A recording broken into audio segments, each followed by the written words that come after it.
When I use herbs and essential oils, they're not magic pills. They work beautifully, but they're one of a part of the system of getting to that point. It's not like you're going to take skullcap for nervousness and that's it, gone, you're done. You're not nervous anymore. No, you've got to implement random acts of kindness. If color's something you want to implement, there's so many other tools I have in Moodtopia, and skullcap is one of those tools. It's an important tool, but you need to work on it. It's a goal. Welcome back to the Essentially You podcast, all about reinventing your health with safer, cheaper, more effective natural solutions and powerful lifestyle changes so that you become the CEO of your health. I am your host, Dr. Marisa Snyder. Would you like to experience a little more happiness in your life today? I know I would, like all of the time. If the answer is yes, then you are in the right place. Today is the perfect day for mood boosting, and I have just the expert, Sara Silverstein. Now, Sara is the author of the book Moodtopia, and we're talking about the big focus of this book, and that is how to get in control of your moods so they are not in control of you. And guess what? Sara is an avid essential oil expert as well, and oils play a huge role in this new book.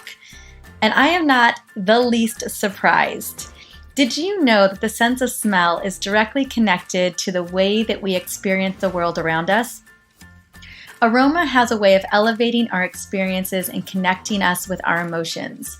One of the most researched areas of aromatherapy is the effect that essential oils have on emotions and mood. When it comes to using oils, the moment you open a bottle, you will immediately experience the aroma of that single essential oil or that blend of essential oils. As defined, essential oils are volatile aromatic compounds rich in complexity. Due to that volatile nature, aroma is intrinsic part of essential oils. And it's no surprise that essential oils are intrinsically aroma. In a chemical sense, aroma is the interaction of individual chemical constituents, in this example, essential oil chemical constituents, that interact with olfactory receptors in the nose. These olfactory receptors then carry these special volatile chemical messages to the limbic system, the emotional and memory center of the brain. The chemistry of essential oils differ greatly, which explains why essential oils make up different aromas that can affect us in many ways, especially when it comes to mood and hormones. Now, scent is amazing. It's amazing because of the powerful tool that we can use to influence our well-being in a multitude of ways. This intrinsic connection between aroma and emotions become obvious in our daily life as certain specific feelings are triggered by just smelling that aroma. Some odors directly impact mood, such as calming, energizing, or motivating, while others trigger specific memories that are tied to a very strong emotion. Due to the direct link of the olfactory system in this area of the brain, aroma is capable of interacting directly with the hypothalamus, influencing neurochemistry throughout the body, and in tune, potentiating powerful health outcomes. Now, based on all of that, I do have a special surprise for you today. And who doesn't love surprises? As a way to set you up for success during and after this interview, I have the perfect little cheat sheet that features my top 5 favorite hormone essential oil blends for brain fog, fatigue, mood swings, and calming mental chatter and anxiety. I wanted to be able to focus with blends that actually help to support your emotional well-being, and this just felt like the perfect cheat sheet to get you started. So you can grab this wonderful little guide in my show notes on drmarisa.com/episode 81. Now, before we jump into this powerful interview with Sara, I want to just take a moment, as I love to do in pretty much every episode, and celebrate your wins. One particular rock star is Laura Rojo, and I'm excited to shout out her win that she shared on Facebook actually just a couple days ago. Here is what she had to say. I've been going undiagnosed with Hashimoto's disease for over a year now, without answers that I have been looking for. There have been days when I have felt so discouraged. I can't tell you how much it means to me that you have put a spotlight on your own diagnosis and autoimmunity. and I was finally able to get the lab panel I needed to figure out what was going on with me. Thank you for helping me move forward in healing my body. Well, thank you, Laura, so much for sharing your vulnerable story with me and with us. Congratulations on your next step in your healing journey. I am so happy to be able to shout you out today, and I am holding space for your continued healing miracles. I know what it feels like to heal or continue on this healing journey with Hashimoto's, so I am sending you all of those positive healing vibes. Now, if you're listening, Laura, I would love to gift you one of my Superwoman blends that I make personally. You can reach out to me on Facebook because that's where we connected, or you can find me on Instagram at DRMARIZA. Well, fellow podcast listeners, you know I want to shout you out too. So you can reach out to me via Insta, Facebook, or simply review this podcast on iTunes or whatever podcast platform you love to plug into. Yes, this podcast is everywhere, and it's hitting the top lists in health and wellness thanks to you. When you share this and you share your wins, you are helping to continue to support more women who are ready to become the CEO of their own health, but just don't know where to look. Now let's dive into this incredible interview conversation with Sara Silverstein. But before we start that convo, I want to quickly sing her praises. Sara Chana Silverstein is the author of the newly released book, Moodtopia. Tame your moods, de-stress, and find balance using herbs, remedies, aromatherapy, and more. Her book has gotten accolades from Dr. Deepak Chopra, Dr. Aviva Ram, and Christy Brinkley. Sara Chana is a regularly featured guest on CBS, ABC, NBC, and Fox News, and popular podcasts. She is the consultant to many pediatricians, surgeons, midwives, and general doctors, and she lectures to residents in New York medical schools. As an adult education teacher, radio personality, and community advocate for women and children, she is articulate, funny, and wise. Well, let's get started with this interview.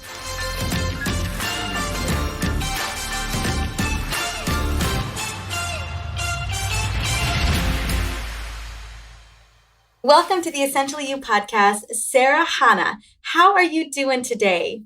I'm great, doctor. So thrilled to be on your show. You do such great work. Thank you so much. And so do you. The second I heard about your book, I was so excited to get it into my hands. We speak a lot of the same language. We have a lot of the same philosophies around taking care of people, especially with powerful natural solutions. It was this book that I was so happy to get my hands on. And as I was flipping through the pages, I was like, oh, absolutely. I resonate with that. I resonate with that. I resonate with that. And so I would love to know a little bit about your journey into how you decided you really wanted to focus on helping people really get their moods back on track, helping to lower their stress levels. What did that journey look like for you? So I'm an international board certified lactation consultant, and I helped over 25,000 women breastfeed. And during that journey, I also went back to school and I became a classical homeopath and a master herbalist. And the reason people, and women especially, but I ended up working with their husbands and their sons and their brothers, but my practice was originally a woman's practice. And I found that women's moods were what got in the way of their success a lot. They would question whether they were a good mom, whether they were a good wife. They would get frustrated easily. They would get angry easily. And I really saw that these super powerful, successful people kind of felt like they were hostage to their moods. So I was going back and forth because I really wanted to write a book to introduce herbs and aromatherapy to people in a very inexpensive, very easy way that they could use. And I said, you know what? There's just not that much information out there about herbs and moods. Now, when I looked at the studies, it goes like this. Now, the statistics always change, but it's 1 out of 5 people in America are on psychotropic drugs. They're usually prescribed by their GP, their general practitioner, who spends about 6 to 8 minutes with them. And what used to be normal complaints like frustration, I have some insomnia, is now being treated with pharmaceuticals. Now, I want to preface this to say, doctor, that pharmaceuticals can save people's lives for sure. And some of the psychotropic meds are amazing. But for the typical person, I just knew that herbs were going to help them in a way that was even deeper than the pharmaceuticals. I'm not sure if you've had a chance to check a lot of the things that I do out, but I love herbs. But most importantly, I am obsessed with essential oils. I love essential oils. I have a new book coming out, or is out right now, called The Essential Oils Hormone Solution. And I talk so much about how to lower the HPA axis, how to get the limbic brain back on track using essential oils. Can you tell me a little bit about your essential oil journey? As an herbalist, I love essential oils. I was trained primarily in taking those plants and bringing them inside our body through a tincture or a tea. But I'm going to tell you a really interesting experience I had with essential oils. And of course, they are part of my practice. My daughter was hit by a car, ended up becoming paralyzed from the shoulders down, and unfortunately was in the hospital for 7.5 months. So at the time, I had written my book proposal, and my book was ready to go to market. It hadn't been sold yet. And I had to put everything on hold because I'm a mom of 7 kids. But when this one child went in the hospital, I mean, all my other kids just stayed home with their dad, and I was with my daughter 24/7. So in the hospital, of course, you can imagine the anguish and the pain I was going through. And after being there a week, I just couldn't stand the smell of the hospital. I mean, it's just not a great place. So No, it every smells day I sickly. started, oh, terrible. So I started spraying different essential oils so that I could calm myself down, lift up my daughter's spirits. But what blew my mind the most was the nurses started gravitating towards our room, and they'd go, "Oh, what is this smell? Oh, I love this one," or "Oh, I don't love this one." But what happened was they started coming around more. Therefore, they got to know my daughter, and therefore she got better care. And even the doctors were coming in and saying, "Whoa, what is that smell? It's so soothing." And people would come and actually eat their lunch breaks in our room. So besides the fact of the chemical responses we can have inside with essential oils, look at this simple way I was able to make sure that my daughter got better care. Obviously, this wasn't intentional, doctor, but isn't that amazing? It is. I kind of love how you were able to leverage oils to ensure better care. There was a research study done at the Vanderbilt University Hospital, and what it looked like, it measured the stress levels of all the ER nurses and doctors. And as you can imagine, they were through the roof. They were so stressed out.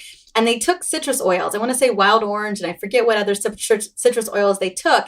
And they put diffusers all throughout the ER. And I think they did this for about 3 weeks to a month. I know the studies out there.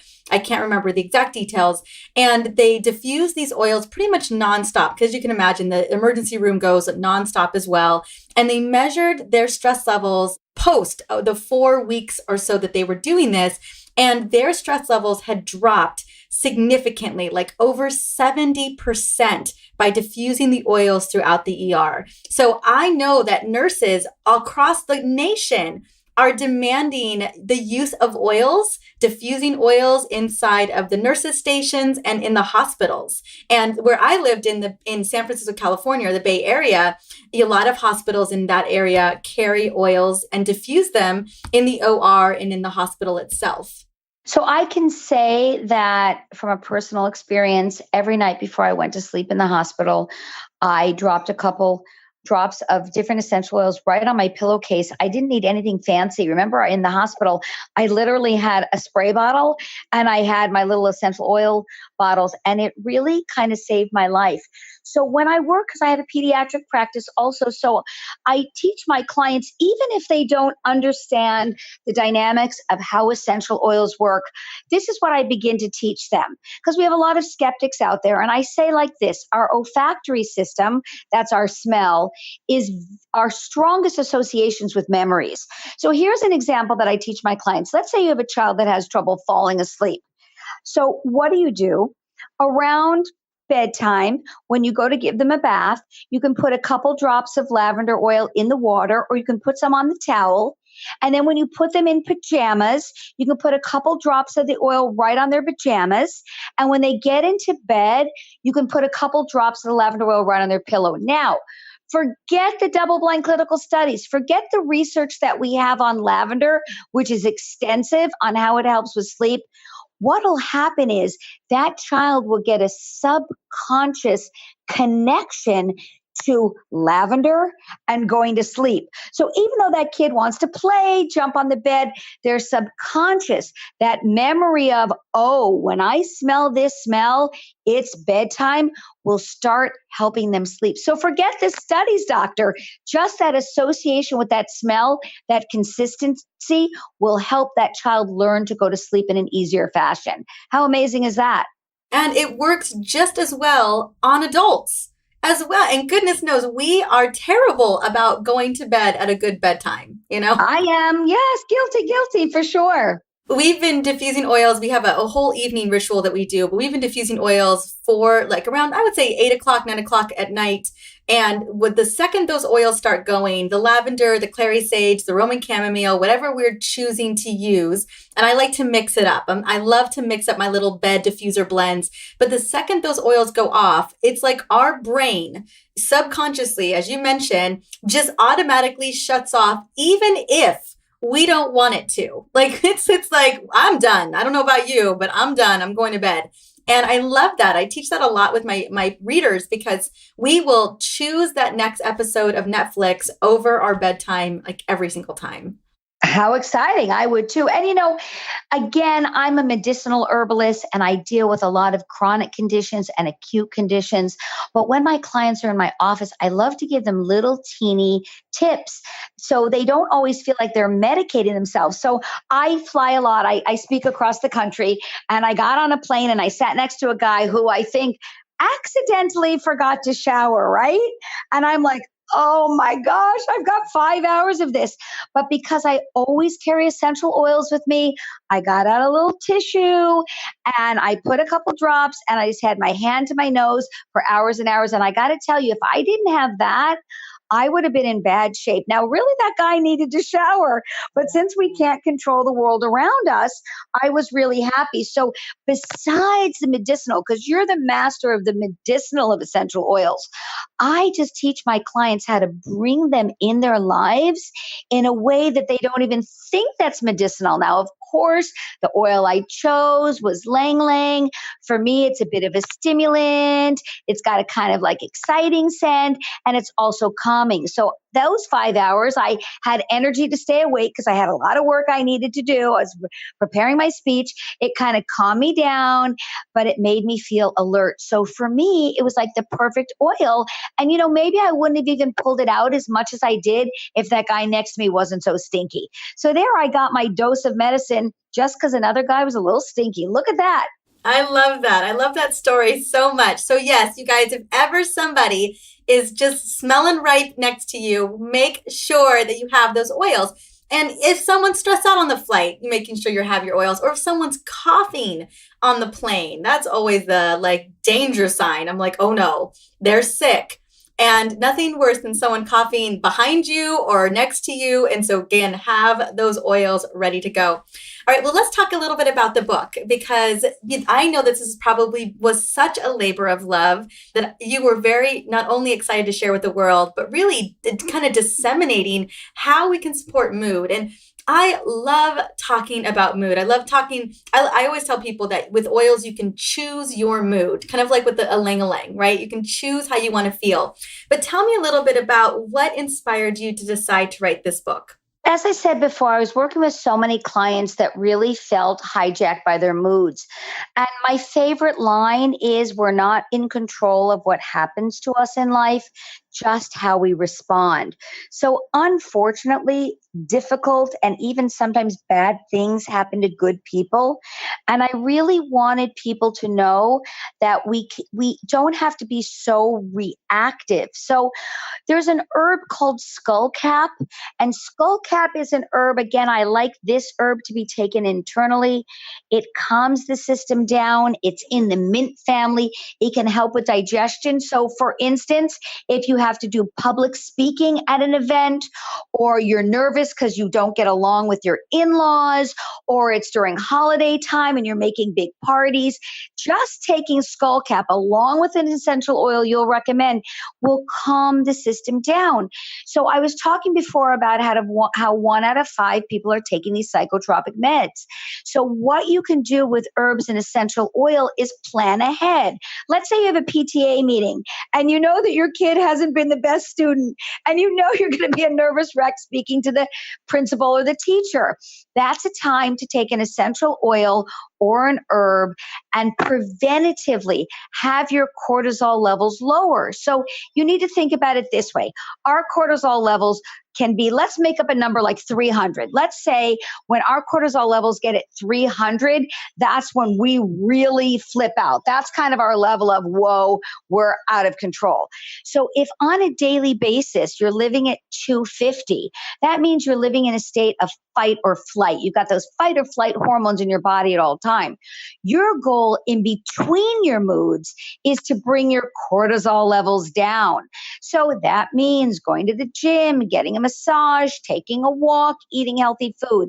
But if you can't do that, if life is too overwhelming, that's when you can have in your back pocket an herbal tincture and an essential oil. So I teach my clients, don't wait to that moment where you're so frustrated you're going to scream and yell. Prevent it. Know that you're going to a crowded store. That's a time to inhale an oil before you go. Inhale an oil before even a company party. I mean, these parties that, our businesses and our bosses put on, they're stressful. Do you look pretty? Are you thin enough? Do you have the right outfit on? So you can take some oils and herbs ahead of time. And that's my goal. Now, there are herbs and essential oils that'll help you when you're in that moment of exacerbation. But I always like to try to be one step ahead. One of the big lessons I was listening to there is a little bit of self-awareness, knowing yourself. If indeed you know that heading off to an office party or going into the teacher conference meeting is going to feel a little stressful, just be prepared for those little anxious emergencies or those little stressed emergencies. So knowing yourself well enough, if you're stepping into I always tell people that the unexpected solution to radical self-healing is self-awareness. Because once we know ourselves, then we can be prepared for those moments, especially those stressful moments, right? I have really bad, for as much as I fly as well, I have really bad flight anxiety and I cannot shake it to save myself. And so there are some flights where I do great. We go up and we go down and it's all good. But then other flights, not so good. But I always have my oils. I have tinctures with me as well. I have supplements that I take to kind of lower the HPA axis. And I'm so grateful for those tools. But you will never catch me on a flight without my oils. I would not do well on it. So I love that. Like, you just have to know yourself to know what you need in those moments. So in my book, Moodtopia, I have a chapter where it talks about charting your mood. So, everybody's always like, chart your food, chart your exercise, chart your water intake. And I'm like, no. If you want to become a master of your moods, it takes work. Like if you want to be a master chef, the first couple times you cook this food doesn't mean it's going to be perfect. If you're a master baker, you have to practice. And we're not taught in elementary school or junior high or high school, we're not taught that we need to work to be in control of our moods. And that's what I talk about in Moodtopia.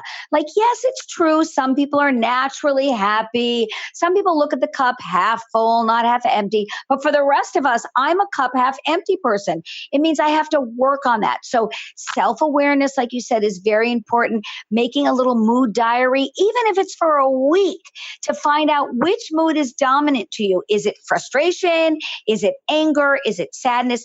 And when you become aware of it, then you've got to become a master of it. You need to learn what triggers my sadness and what makes my sadness better. I joke all the time because I'm a mom of 7 kids. All of a sudden I'd get really angry at something. I'd stamp my foot and I go, I've never been this angry. And my kids would laugh and go, yeah, you were an hour ago. And I'd go, I was? So what happens is we have these flares of emotions. They're so real. They feel new, but they're repetitive. They come. So now as I mature, and I'm always a work in progress, I have to know this is my MO. This is where I go when I'm frustrated.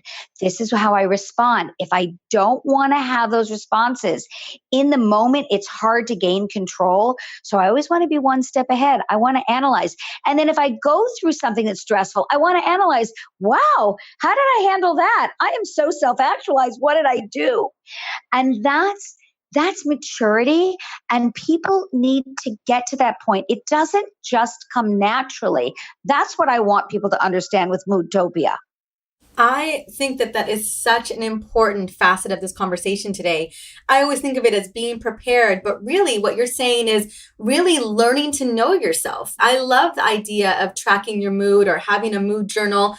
If indeed we want to make the changes to better ourselves, we really have to know ourselves and know what's going on and know who you are inherently. And not that that couldn't change a little bit. I know I used to not be as, I do a lot of gratitude work. I have a lot of self-care that I do, a lot of meditation, use a lot of oils. I use a lot of oils. And, a lot of that, my mindset has shifted around my mood and whatnot, but it has been a practice. I've worked on it over the years. And I think you're right. We're not very equipped with that. No one teaches you that you have to do that in school. No one teaches you that you have to do that in life. And, more than ever, we're finding that people are really struggling. And like you said, this is why this book came to be.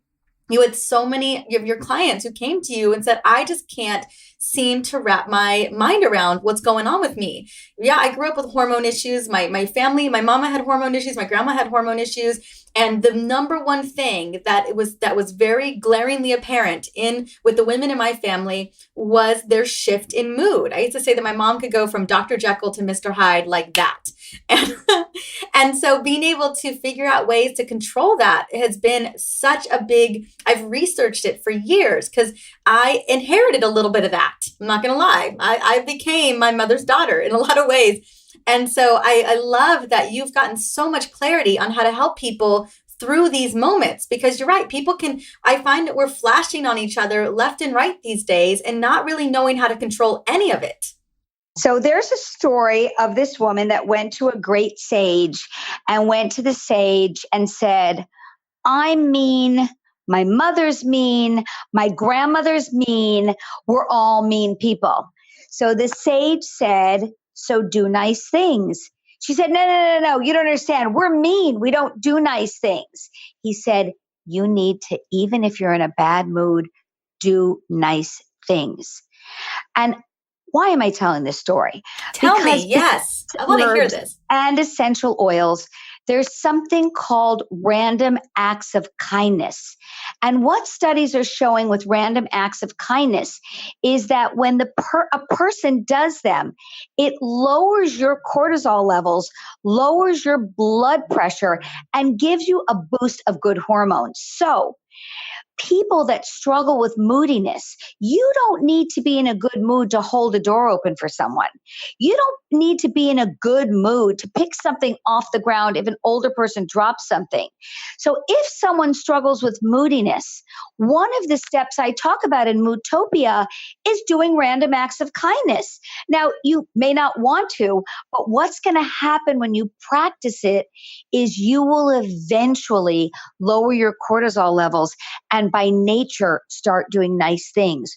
So there's a lot of things that we can do if we know we struggle with moods. I mean, when that idiot's driving down the street and wants to cut me off, I'm ready to honk my horn and give him the what. But some days I need to just calm down and let that idiot in my lane. And besides helping other people, I know that I'm going to reap my benefits from it. So just doing random acts of kindness and teaching kids to grow up doing it, you have to do random acts of kindness, not to get anything back from the other person, but you're going to be calmer. So when you're working on being less moody, essential oils, herbs, but there's so many things you can incorporate like random acts of kindness. I want to tell you about color. So we know that color vibrates energy. And color can really help us with our moods. So if you're having a horrible day and you know everything is going wrong, that's the time to get a shirt with some vibrant color, maybe a yellow or a turquoise or an orange or a bright red.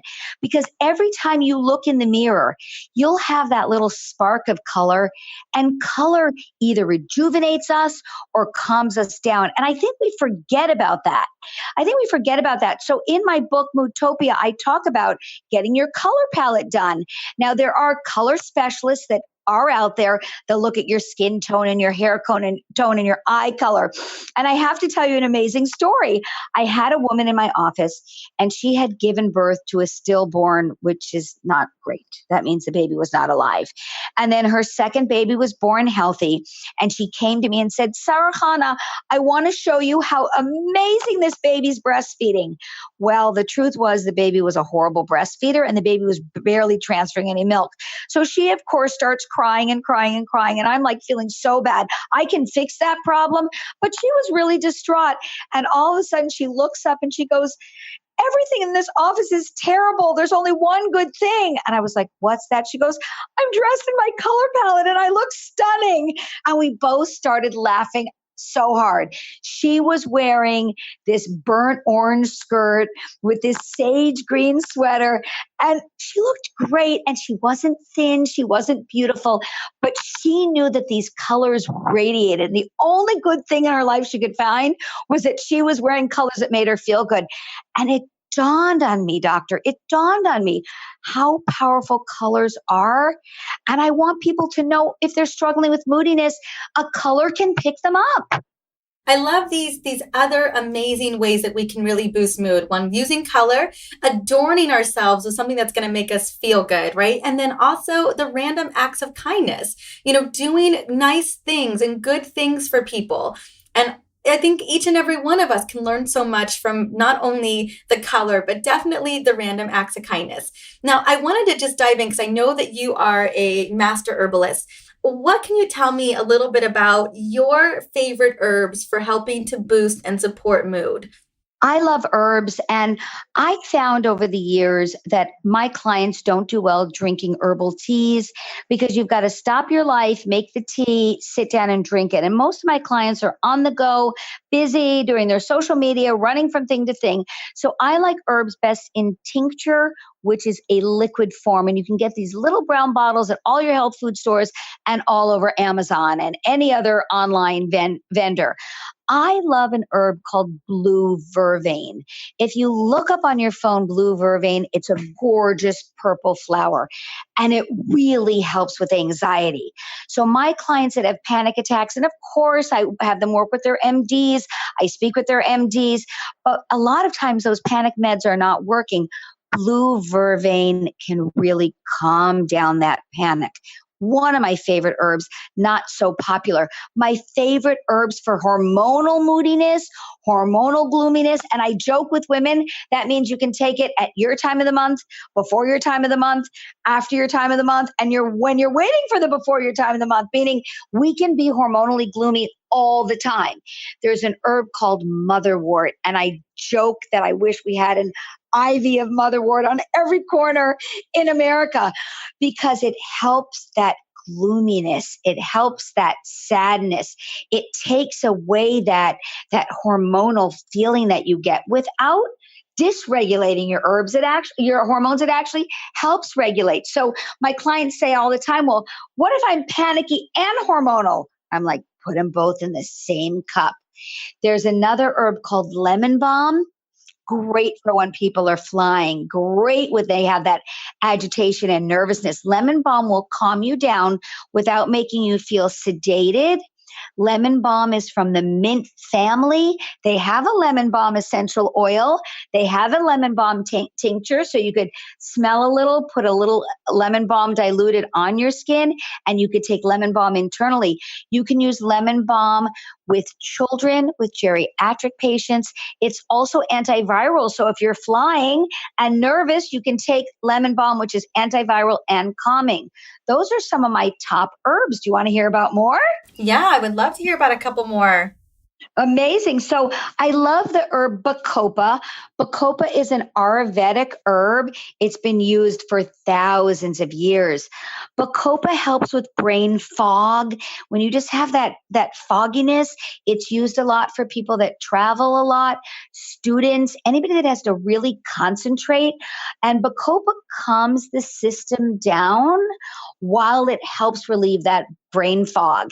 And that's an herb that people love. It also helps increase eyesight. And especially in the winter months, we need that night vision. And then there's an herb called rhodiola. Lots of studies on rhodiola. Rhodiola is a bit of a stimulant. So those people that get depressed and sad and feel down and lose their vim and vigor and lose their energy, rhodiola is an herb they should consider. In clinical studies, it helps with depression. I mean, again, I always have to advise that people go to their MD. But rhodiola helps with depression and sadness and gives you that little boost. Because when you're depressed, we get all different kinds of people. You can be depressed and overeat. You can be depressed and have no appetite. You can be depressed and sleep all the time. You can be depressed and never be able to sleep because you have insomnia. So when you're working with an herbalist, we're going to figure out how that mood manifests in your body. So if you're that sad that gets really lethargic, rhodiola is a great herb for you. I love all of those herbs and I've tried them. We have many of them at our house. You make it so easy to implement, which I love. And I know a lot of that is because working with your clients over the years, you realize how busy they are, right? So often when we're running from here to there, that's when our mood can definitely be ruffled. And you have dialed so much in to making this easy. So real quick, before we're finishing up, what was your favorite thing when writing this book? What was the thing that you really wanted to bring to your audience? I think, and we've said this up to this point, I really want people to know that it's a skill you can learn. Like, I feel like a lot of people will say to me, oh, my sister's always so positive, but I'm not. Or, my mom was always happy-go-lucky and I'm so intense. Yes, again, there are people that are naturally more stable emotionally, but if we struggle with that, if we struggle with mood swings, if we struggle with easily being frustrated, there are tools that you can implement. And it's just like an athlete. I mean, if you want to run the marathon, you have to if I was running it, I have to start by running 3 blocks, maybe get up to 6 blocks, before I get to my half mile. But we see that when people want to train athletically, if they do it slowly but surely, they increase their stamina and they can succeed. Same thing with our moods. When I use herbs and essential oils, they're not magic pills. They work beautifully, but they're one of a part of the system of getting to that point. It's not like you're going to take skullcap for nervousness and that's it, gone, you're done. You're not nervous anymore. No, you've got to implement random acts of kindness. If color is something you want to implement, there's so many other tools I have in Moodtopia. And skullcap is one of those tools. It's an important tool, but you need to work on it. It's a goal. You want to say, by a month from now, I want to yell less often, or from a month from now, I want to have less panic attacks. And if you really work and have a schedule and a plan, when you look back in retrospect, you're going to go, wow, I'm so much less moody. And I think most of us really need that kind of training. I agree with you 100%. And I think you're absolutely right in the sense that we can change the way that we feel. We can work on those moods. So where can we get this book? Where is the book being sold at the moment? It's sold all over the internet. You can go to my website, moodtopiabook.com or sarachana.com. That's SARACHANA. And you can find me on Instagram and Facebook and Twitter. And what's so amazing about Instagram, as you know, that's where we met.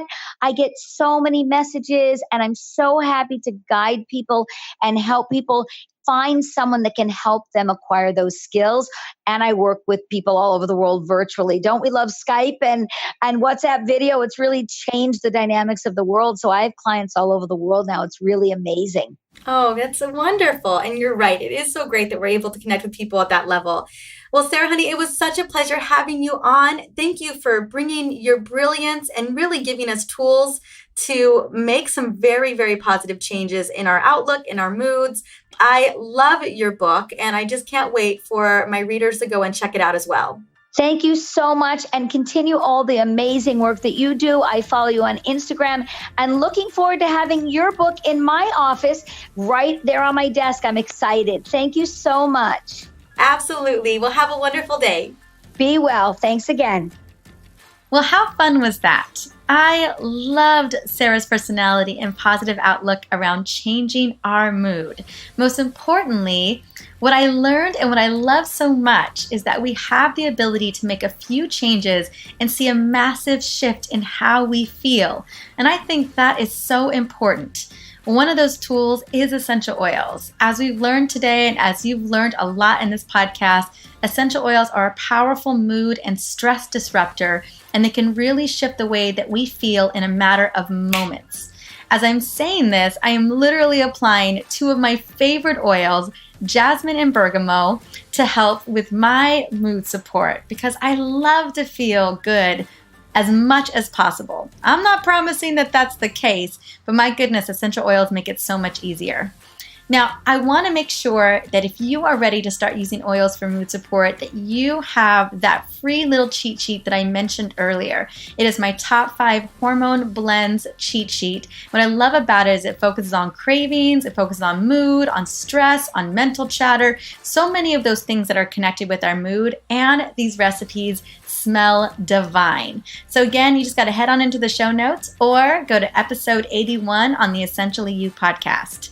Well, now that you know a little bit about Sara's amazing book, Moodtopia, I want to invite you to go and grab your copy. I think having a lot of these different references in these books are really a great way to arm yourself with the right tools. So I'm going to have her book in the show notes as well for episode 81, or you can visit the website at drmarisa.com/podcast, pull up episode 81, and there the link will be. I know it's also available on Amazon, Barnes & Noble, and wherever books are sold.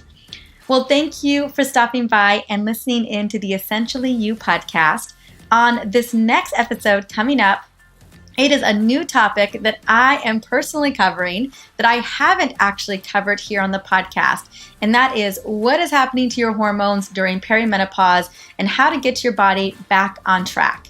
Now, this topic hits close to home because I'm in the middle of perimenopause, and it's time to clear the air about this phase in our reproductive health and figure out why it feels like our bodies are literally in limbo. Now, I can't wait for you to gain some great insight along with myself in this next episode. Until then, have an amazing week. Bye.